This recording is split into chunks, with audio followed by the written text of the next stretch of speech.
ವೃಶ್ಚಿಕ ರಾಶಿಯವರಿಗೆ ಸಡನ್ ಆಗಿ ಬರುವಂಥ ಕೆಲವು ಸುದ್ದಿಗಳಿಂದ ನಿಮಗೆ ಆಶ್ಚರ್ಯ ಮೂಡೋದಂತೂ ಖಂಡಿತ. ವೃಶ್ಚಿಕ ರಾಶಿಯವರಿಗೆ ಮರ್ತೋಗಿದ್ದಂಥ ಅದೃಷ್ಟ ಮತ್ತೆ ನಿಮ್ಮನ್ನು ಹುಡ್ಕೊಂಡ್ಬರೋ ಸಮಯ ಬಂದಾಗಿದೆ. ಈಗ ಬರ್ತಿರೋ ಒಂದೇ ಒಂದು ಅವಕಾಶ ನಿಮ್ಮ ಜೀವನದ ದಿಕ್ಕನ್ನೇ ಬದಲಾಯಿಸ್ತಾ ಇದೆ.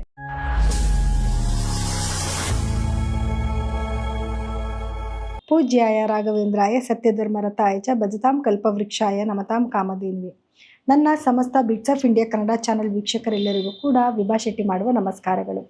ಮಾಸ ಭವಿಷ್ಯ ಕಾರ್ಯಕ್ರಮಕ್ಕೆ ತಮಗೆಲ್ಲರಿಗೂ ಸ್ವಾಗತ.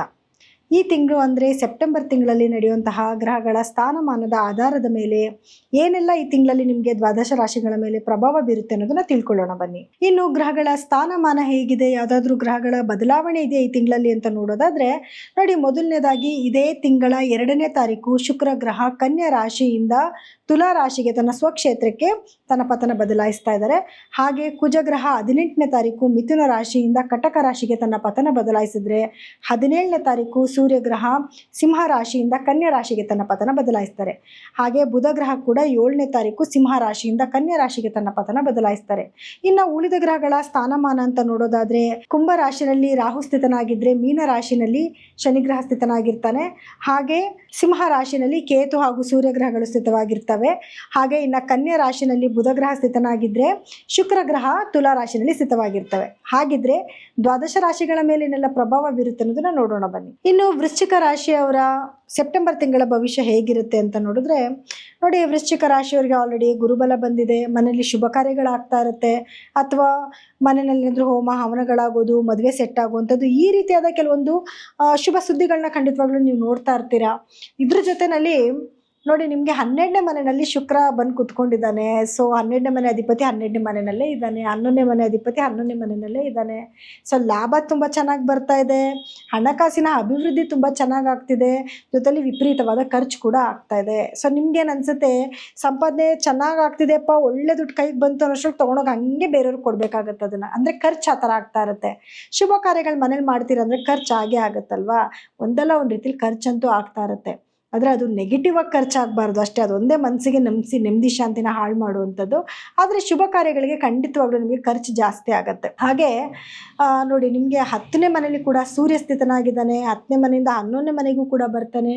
ನಿಮಗೆ ಕೆಲಸದಲ್ಲಿ ಅಭಿವೃದ್ಧಿ ಆಗುವಂಥದ್ದು, ಸ್ಪೆಷಲಿ ನೀವೇನಾದರೂ ಗೌರ್ಮೆಂಟಿಗೆ ಸಂಬಂಧಪಟ್ಟಿರುವಂಥದ್ದಾಗಿರ್ಬೋದು, ಭೂಮಿಗೆ ಸಂಬಂಧಪಟ್ಟಿರುವಂಥ ಕೆಲಸಗಳೇನಾದರೂ ಮಾಡ್ತಾ ಇದ್ರೆ ಅದರಲ್ಲಿ ನಿಮಗೆ ಖಂಡಿತವಾಗ್ಲೂ ಸಕ್ಸಸ್ ನೋಡುವಂಥ ಸಮಯ ಆಗಿರುತ್ತೆ. ಯಾಕೆ ಅಂದರೆ ನಿಮ್ಮ ರಾಶಾಧಿಪತಿ ಆಗಿರುವಂತಹ ಕುಜಗ್ರಹ ಕೂಡ 9ನೇ ಮನೆಯಲ್ಲಿ ಅದೃಷ್ಟದ ಮನೆಯಲ್ಲಿ ಕುತ್ಕೊಂಡಿದ್ದಾನೆ, ಗುರು ಕೂಡ 9ನೇ ಮನೆಯಲ್ಲಿದ್ದಾನೆ. ಸೊ ಅದೃಷ್ಟಕರವಾದ ಬದಲಾವಣೆ ಖಂಡಿತವಾಗ್ಲೂ ನಿಮ್ಮ ಜೀವನದಲ್ಲಿ ನೀವು ನಿರೀಕ್ಷೆ ಮಾಡ್ಬೋದು.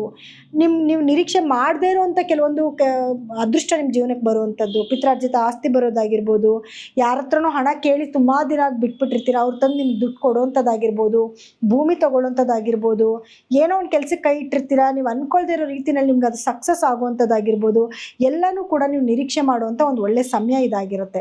ಜೊತೆಗೆ ನೋಡಿ, 3ನೇ ಮನೆ ಕೂಡ ಗುರುವಿನ ದೃಷ್ಟಿ ಬೀಳ್ತಾ ಇರೋದ್ರಿಂದ ಇದು ನಿಮ್ಮ ಪರಾಕ್ರಮದ ಮನೆ ಆಗಿರುತ್ತೆ. ಶ್ರಮ ಪಟ್ಟು ಕೆಲಸ ಮಾಡ್ತೀರಾ ಅಂದರೆ ಪ್ರತಿಫಲನೂ ಕೂಡ ನಿಮಗೆ ಅದೇ ರೀತಿಯಲ್ಲಿ ಬರುತ್ತೆ. ಒಳ್ಳೊಳ್ಳೆ ಸ್ನೇಹಿತರಾಗುವಂಥದ್ದಾಗಿರ್ಬೋದು, ನಿಮ್ಮ ಸಿಬ್ಲಿಂಗ್ಸಿಂದ ನಿಮಗೆ ಸಹಾಯಗಳಾಗುವಂಥದ್ದಾಗಿರ್ಬೋದು, ಎಲ್ಲನೂ ಕೂಡ ನೀವು ನಿರೀಕ್ಷೆ ಮಾಡ್ಬೋದು. ಇನ್ನು 4ನೇ ಮನೆಯಲ್ಲೇ ರಾಹು ಸ್ಥಿತನಾಗಿರೋದ್ರಿಂದ ಭೂಮಿಯಿಂದ ಲಾಭ ಬರೋದಂತೂ ಖಂಡಿತ, ಆದರೆ ಲಿಟಿಗೇಷನ್ಸ್ ಬರೋ ಚಾನ್ಸಸ್ ಇರುತ್ತೆ. ಸ್ವಲ್ಪ ಕೇರ್ಫುಲ್ ಆಗಿರಿ, ಅದನ್ನು ನೋಡಿಕೊಂಡು ವ್ಯವಹಾರನ ಮುಂದುವರಿಸಿ. ತಾಯಿ ಆರೋಗ್ಯದಲ್ಲಿ ಏನಾದರೂ ಹೆಚ್ಚು ಕಮ್ಮಿ ಆಗೋ ಸಾಧ್ಯತೆಗಳಿರುತ್ತೆ, ಆರೋಗ್ಯದ ಕಡೆ ಸ್ವಲ್ಪ ಗಮನ ಕೊಡಬೇಕಾಗತ್ತೆ ನೀವು. ಹಾಗೆ 5ನೇ ಮನೆಯಲ್ಲಿ ಶನಿ ಸ್ಥಿತನಾಗಿದ್ದರೂ ಕೂಡ ಗುರುವಿನ ದೃಷ್ಟಿ ಬೀಳ್ತಾ ಇರೋದ್ರಿಂದ ಮಕ್ಕಳ ಆರೋಗ್ಯದಲ್ಲಿ ಏನಾದರೂ ಏಳಿಗೆ ಕಾಣಿಸೋವಂಥದ್ದು, ಅಥವಾ ಅವರೇನಾದರೂ ಅವ್ರ ಪ್ರೋಗ್ರೆಸ್ಸಲ್ಲಿ ತುಂಬ ಚೆನ್ನಾಗಿ ಆಗುವಂಥದ್ದು, ಮಕ್ಕಳಾಗಿಲ್ಲ ಅಂತ ತುಂಬ ಪರಿತಪಿಸ್ತಿರೋರಿಗೆ ಮಕ್ಕಳಾಗುವಂಥ ಸಾಧ್ಯತೆಗಳು ಕೂಡ ಇರುತ್ತೆ. ಸೊ ಬಂದಿರುವಂಥ ಒಳ್ಳೊಳ್ಳೆ ಅವಕಾಶಗಳನ್ನು ಕೂಡ ನೀವು ಉಪಯೋಗ ಮಾಡ್ಕೊಬೇಕಾಗತ್ತೆ. ಪಿತ್ರಾರ್ಜಿತ ಆಸ್ತಿ ಬರುವಂಥದ್ದಾಗಿರ್ಬೋದು, ಈ ರೀತಿ ಕೆಲವೊಂದು ಒಳ್ಳೊಳ್ಳೆ ನಿರೀಕ್ಷೆ ಮಾಡುವಂಥ ಕೆಲವೊಂದು ಅವಕಾಶಗಳು ಕೂಡ ನಿಮ್ಮನ್ನು ಹುಡ್ಕೊಂಡು ಬರ್ತಾ ಇರುತ್ತೆ. ಅದೆಲ್ಲನೂ ಕೂಡ ನೀವು ಸದುಪಯೋಗ ಪಡಿಸ್ಕೋಬೇಕು. ಕೆಲವ್ರು ಏನು ಹೇಳ್ತೀರಾ, ಇಲ್ಲ ನಮ್ಗೆ ಟೈಮ್ ಚೆನ್ನಾಗಿಲ್ಲ, ಅಯ್ಯೋ ನಮಗೇನು ಒಳ್ಳೇದೇ ಆಗಿಲ್ಲ, ನೀವು ನೆಗೆಟಿವ್ ಮಾತಾಡ್ತಾರೆ, ನೆಗೆಟಿವ್ ಜಾಸ್ತಿನೇ ಆಗ್ತಾ ಇರುತ್ತೆ ಹೊರತು ಕಮ್ಮಿ ಆಗಲ್ಲ. ಒಳ್ಳೆ ಸಮಯ ಬಂದಿದೆ ಅಂದಾಗ, ಒಳ್ಳೆ ಸಮಯ ಬರ್ತಾ ಇದೆ, ನಂಗೆ ಒಳ್ಳೇದಾಗತ್ತೆ ಅಂತ ಒಳ್ಳೊಳ್ಳೆ ಕೆಲಸಗಳನ್ನ ಮಾಡಿ, ಅವಕಾಶಗಳು ನಿಮಗೆ ಬಂದಾಗ ನಿಮ್ಗೆ ಏನಾಗಿರುತ್ತೆ, ಬೆಕ್ಕಿಗೆ ಬಿಸಿ ಹಾಲು ಕುಡಿಸ್ದಂಗೆ ಆಗ್ಬಿಟ್ಟಿರುತ್ತೆ. ಇವಾಗ ಏನಾಗಿರುತ್ತೆ, ಹಾಲನ್ನ ನೋಡಿದ್ರೆ ಬೆಕ್ಕೆ ಎದುರುಕೊಳ್ಳುತ್ತಲ್ಲ, ಆ ರೀತಿ ಅದು ತಣ್ಣಗಾಗಿದೆಯೋ ಬಿಸಿ ಇದೆಯೋ ಅಂತಲೂ ಕೂಡ ನೋಡೋಪ್ಪ ಒಂದು ಇದೇ ಇರೋದಿಲ್ಲ, ಪೇಷನ್ಸ್ ಇರೋದಿಲ್ಲ. ಸೊ ಹಾಗಾಗಿ ಎಲ್ಲ ಕೆಲಸಗಳ ಅವಕಾಶ ಅಂತೂ ಖಂಡಿತ ನಿಮ್ಮನ್ನು ಹುಡ್ಕೊಂಡು ಬರುತ್ತೆ. ಆದರೆ ನೀವು ಕೈ ಸುಟ್ಕೊಂಡಿರೋದ್ರಿಂದ ಸ್ವಲ್ಪ ಭಯ ಜಾಸ್ತಿ ಇರುತ್ತೆ. ನೀವು ಅದನ್ನು ಬಿಟ್ಟು ಅದ್ರ ಬಗ್ಗೆ ಯೋಚನೆ ಮಾಡಿ ನಿರ್ಧಾರ ತಗೊಂಡ್ರೆ ಖಂಡಿತ ಉತ್ತಮವಾದ ಒಂದು ಪ್ರತಿಫಲ ನೀವು ಖಂಡಿತ ನಿರೀಕ್ಷೆ ಮಾಡ್ಬೋದು. ಇನ್ನು ಪರಿಹಾರವಾಗಿ ಏನು ಮಾಡಬೇಕು ಅಂತ ನೋಡಿದ್ರೆ, ಮೊದಲನೇದಾಗಿ ನೀವು ಪ್ರತಿದಿನವೂ ಕೂಡ ಸುಬ್ರಹ್ಮಣ್ಯ ಅಷ್ಟಕಂ ಅಂತ ಬರುತ್ತೆ, ಅದನ್ನು ಕೇಳೋದು ಅಥವಾ ಹೇಳ್ಕೊಳ್ಳೋದನ್ನ ಮಾಡಬೇಕಾಗತ್ತೆ. ಜೊತೆಯಲ್ಲಿ ಆಂಜನೇಯನ ಸ್ತುತಿಗಳನ್ನ ಪಠನೆ ಮಾಡುವಂಥದ್ದು. ಆಂಜನೇಯನ ಎಷ್ಟು ಆರಾಧನೆ ಮಾಡ್ತೀರೋ ಅಷ್ಟು ನಿಮಗೆ ಪ್ರೊಟೆಕ್ಷನ್ ಸಿಕ್ಕತ್ತೆ. ಇದ್ರ ಜೊತೆಯಲ್ಲಿ ನಿಮಗೆ ಪ್ರತಿ ಶುಕ್ರವಾರ ದಿವಸ ಅವರೆಕಾಳಿಂದ ಮಾಡಿರೋ ಏನಾದರೂ ಖಾದ್ಯಗಳನ್ನ ಅಥವಾ ಅವರೆಕಾಳನ್ನೇ ತೊಗೊಂಡೋಗಿ ಡೊನೇಟ್ ಮಾಡೋದು, ನಿರ್ಗತಿಕರಿಗೆ, ನೀಡ್ಫುಲ್ ಪೀಪಲ್ಗೆ ಡೊನೇಟ್ ಮಾಡೋದ್ರಿಂದನೂ ಕೂಡ ನಿಮಗಾಗುವಂಥ ಮೇಜರ್ ಪ್ರಾಬ್ಲಮ್ಸಿಂದ ನೀವು ಈಚೆ ಕಡೆಗೆ ಬರ್ಬೋದು. ಇನ್ನು ಇಲ್ಲಿವರೆಗೂ ಕೂಡ ಗ್ರಹಗಳ ಸ್ಥಾನಮಾನದ ಆಧಾರದ ಮೇಲೆ ಏನೆಲ್ಲ ನಡೀತಿದೆ ನಿಮ್ಮ ಜೀವನದಲ್ಲಿ ಅದಕ್ಕೆ ತಕ್ಕ ಪರಿಹಾರಗಳನ್ನ ಕೂಡ ನಾವು ಹೇಳಿದ್ದೀವಿ. ಆದರೂ ಕೂಡ ಕೆಲವ್ರಿಗೆ ಏನಾಗುತ್ತೆ ಅಂತಂದರೆ, ಮೇಡಮ್ ನೀವು ಹೇಳ್ತಿದ್ದೀರಾ ಒಳ್ಳೇದಾಗತ್ತೆ ಅಂತ, ನಮ್ಗೆ ಒಳ್ಳೇದಾಗ್ತಿಲ್ಲ, ನಮ್ಗೆ ನೆಗೆಟಿವ್ ಆಗ್ತಿದೆ ಅನ್ನೋರು ಕೂಡ ಇರ್ತಾರೆ. ಕೆಲವ್ರು ಏನು ಮಾಡ್ತಾರೆ, ಅವರಿಗೆ ಡೇಟ್ ಆಫ್ ಬರ್ತ್ ಇರಲ್ಲ, ಟೈಮಿಂಗ್ಸ್ ಇರಲ್ಲ, ಏನು ಇಲ್ಲದೆ ಹೋದರೂ ಕೂಡ ನಮ್ಮ ರಾಶಿ ಅದು, ನಮ್ಮ ನಕ್ಷತ್ರ ಇದು, ನಮ್ಮ ಹೆಸ್ರು ಥರ ಇಟ್ಟಿದ್ದಾರೆ ಅಂತ ಹೆಸ್ರು ಬಲದ ಮೇಲೆ ನೋಡೋಕ್ಕೆ ಹೋಗ್ತೀರಾ. ಅದು ತುಂಬಾ ರಾಂಗ್ ಕಾನ್ಸೆಪ್ಟ್. ಆ ಥರ ಮಾಡೋಕ್ಕೆ ಹೋಗಬೇಡಿ. ದಯವಿಟ್ಟು ನಿಮ್ಮದು ಡೇಟ್ ಆಫ್ ಬರ್ತು ಟೈಮಿಂಗ್ಸ್ ಎಲ್ಲ ಇತ್ತು ಅಂತಂದರೆ ನೀವು ಅದನ್ನು ಚೆಕ್ ಮಾಡಿಸ್ಕೊಂಡು ಅದರಲ್ಲಿ ಬರುವಂತಹ ರಾಶಿ ನಕ್ಷತ್ರನ ದಯವಿಟ್ಟು ಫಾಲೋ ಮಾಡಿ. ಖಂಡಿತವಾಗ್ಲೂ ಅದು ಅಕ್ಯುರೇಟ್ ಆಗುತ್ತೆ. ಅಥವಾ ನಿಮ್ಮ ದಶಾಭುಕ್ತಿಗಳೇನು ನಡೀತಿದೆ, ನಿಮಗೇನಾದರೂ ಇವಾಗ ದುಸ್ಥಾನದ ಅಧಿಪತಿಗಳದ್ದೇನಾದರೂ ದಶಾಭುಕ್ತಿಗಳು ನಡೀತಿದ್ರೆ ಖಂಡಿತವಾಗ್ಲೂ ನಾವೇ ಒಳ್ಳೆ ಫಲಗಳನ್ನ ಹೇಳಿದರೂ ಕೂಡ ನಿಮಗೆ ನೆಗೆಟಿವ್ ಫಲಗಳು ನಡೀತಾ ಇರುತ್ತೆ. ಅಂದರೆ ಒಳ್ಳೆ ಫಲಗಳಲ್ಲಿ ನೆಗೆಟಿವ್ ಫಲಗಳಲ್ಲಿ ಸ್ವಲ್ಪ ಕಡಿಮೆ ಆಗುತ್ತೆ ಅಷ್ಟೇನೆ. ಇನ್ನು ಒಳ್ಳೆ ಫಲಗಳು ನಾವೇನಾದರೂ ಹೇಳ್ತಿದ್ದು ಅಥವಾ ನೆಗೆಟಿವ್ ಏನಾದರೂ ನಾವು ಹೇಳ್ತಾ ಇದ್ದು ನಿಮ್ಮ ದಶಾಭುಕ್ತಿಗಳು ತುಂಬ ಚೆನ್ನಾಗಿತ್ತು ಅಂತಂದರೆ ನಿಮಗೆ ಒಳ್ಳೆ ಫಲಗಳು ಅಲ್ಲಿ ಸ್ವಲ್ಪ ಕೊರತೆಗಳು ಉಂಟಾಗೋಕ್ಕೆ ಶುರುವಾಗುತ್ತೆ. ಸೊ ಹಾಗಾಗಿ ನಿಮ್ಮ ಡೇಟ್ ಆಫ್ ಬರ್ತ್ ಟೈಮಿಂಗ್ಸ್ ಅನ್ನೋದು ಬಹಳ ಬಹಳ ಇಂಪಾರ್ಟೆಂಟ್ ಆಗಿರುತ್ತೆ.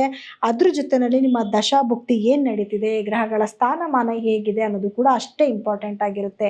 ದಯವಿಟ್ಟು ಅದನ್ನು ಒಂದ್ಸತಿ ಪರಿಶೀಲನೆ ಮಾಡಿಸ್ಕೊಂಡು ಅದಕ್ಕೂ ತಕ್ಕಾದ ಪರಿಹಾರಗಳನ್ನ ಮಾಡ್ಕೊಂಡು ಹೋಗಿ. ಸೊ ಎಲ್ಲರಿಗೂ ಕೂಡ ಈ ಇನ್ಫಾರ್ಮೇಷನ್ನು ಇಷ್ಟ ಆಗಿದೆ ಅಂತ ನಾನು ಭಾವಿಸ್ತೀನಿ. ನಿಮಗೇನಾದರೂ ನಿಮ್ಮ ಜಾತಕಗಳನ್ನ ಪರೀಕ್ಷೆ ಮಾಡಿಸ್ಕೋಬೇಕು ಅನ್ನೋದಿತ್ತು ಅಂದರೆ ನಮ್ಮ ನಂಬರ್ಗೆ ಕರೆ ಮಾಡಿ ನೀವು ಅಪಾಯಿಂಟ್ಮೆಂಟ್ನ ಫಿಕ್ಸ್ ಮಾಡ್ಕೋಬೋದು. ಎಲ್ಲರಿಗೂ ಕೂಡ ನನ್ನ ಧನ್ಯವಾದಗಳು.